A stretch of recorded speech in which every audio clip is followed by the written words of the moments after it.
Dear kids, I welcome you all in today's English class. Good morning, my dear kids. Today we will start chapter 9 of English Reader Book, and the name of the chapter is Annu Goes Shopping. Annu जो है वो कहाँ पे जा रही है? Shopping करने के लिए. Shopping means to buy something, to purchase something, we can say, है ना, कुछ खरीदने के लिए. Do you like to go shopping? Yes, everybody likes to do shopping. सबको पसंद है ना शॉपिंग करना.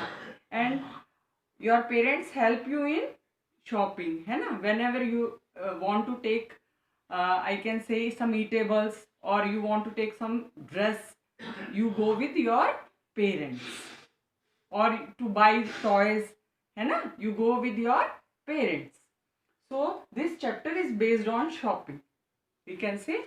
So you have to listen very carefully. Once Annu and her mother, they went for a shopping. Okay, because Annu always enjoy to go for shopping, है ना. वो हमेशा enjoy करती थी and she liked to do the shopping. उसको अपनी मम्मा के साथ, अपने पेरेंट्स के साथ शॉपिंग करना बहुत अच्छा लगता है. Firstly they went to departmental store. वो कहाँ पे गए? सबसे पहले कहाँ पे गए थे बेटा? वो departmental store. Okay, and in the departmental store her mother is purchasing the things and the girl Annu, she is very excited. वो बहुत खुश होती है. But what she is doing? She is running here and there. उसकी मम्मा shopping में busy हो जाती है और वो क्या करती है? रोमिंग करती है यहाँ से वहाँ shopping. Okay, and what happen? उसकी मम्मा क्या करती है? बार बार उसको संभालने के लिए उसके पीछे पीछे आती है और उसको समझाती है कि बेटा you should not roam here and there, otherwise you will lost in mall. ठीक है, आप जो है इधर उधर नहीं रनिंग करोगे, क्योंकि क्या होता है कि मॉल्स में बेसिकली बच्चे जो हैं वो लॉस्ट हो जाते हैं, गुम हो जाते हैं. इसलिए हम कभी भी शॉपिंग करने के लिए जाते हैं तो हमें अपने पेरेंट्स के साथ में ही रहना चाहिए. ये नहीं कि हम इधर उधर रनिंग कर रहे हैं. This is not good. Okay, और ये गुड हैबिट नहीं है. And bad child use to do this, है ना. जो गंदा बच्चा होता है वो करता है ये काम. So you should not do that. She told कि we should not talk to strangers. Strangers are those persons who, अजनबी जिसको हम हिंदी में बोलते हैं, जो अननोन पर्सन होते हैं, जिसको हम जानते नहीं है, they are stranger.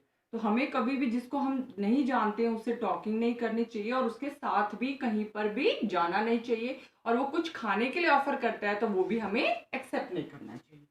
Next is then they went to grocery. Grocery में शॉप पे जाते हैं. वो ग्रोसरी शॉप से दे कलेक्ट ब्रेड एंड बन. क्या क्या लेते हैं बेटा? वो bread and bun. Then they went to green grocer. Green grocer means जहाँ पे फ्रूट्स एंड वेजिटेबल्स मिलते हैं. ओके, तो वहां से क्या लेते हैं बेटा? Grapes and pears. Clear? Then they went to dairy section. Okay, dairy section में क्या है? मिल्क प्रोडक्ट्स मिलते हैं जहाँ पे. जैसे उन्होंने क्या वहां से लिया? Cheese and butter. Okay, after purchasing all this things they went to the billing counter. आपने देखा होगा जब भी आपके पेरेंट्स के साथ आप जाते हो, जो आपको परचेज करना होता है, ये परचेज करने के बाद आपके पेरेंट्स उसकी पेमेंट देते हैं. That is billing. वो बिल देते हैं कि आपने क्या क्या वो किया है, और आप फिर है जो है आपकी बिलिंग आने के बाद आप पे कर देते हैं. आपके पेरेंट्स जितना भी अमाउंट आपका बनता है, आपके जो भी आपने परचेज किया है, उसको बोलते हैं बिलिंग. तो वहाँ पे वो बिल जो है पेमेंट कर देती है उसकी मम्मा. उसकी मम्मा क्या करती है? उसकी मम्मा के पास एक जूट बैग होता है. क्या बैग होता है? Jute bag. Do you know that we should always carry jute bag while going to shopping. हमें जो है क्लॉथ बैग या जूट बैग का ही यूज करना चाहिए. तो हम शॉपिंग जाते हैं तो हमें अपना क्लॉथ बैग या जूट बैग कैरी करके लेके जाना चाहिए, because that is good for the environment. Okay, so she is having the jute bag. उनके पास, उसकी मम्मा के पास जूट बैग होता है. और जूट बैग मैंने क्या बताया कि गुड फॉर इन्वायरमेंट. ओके,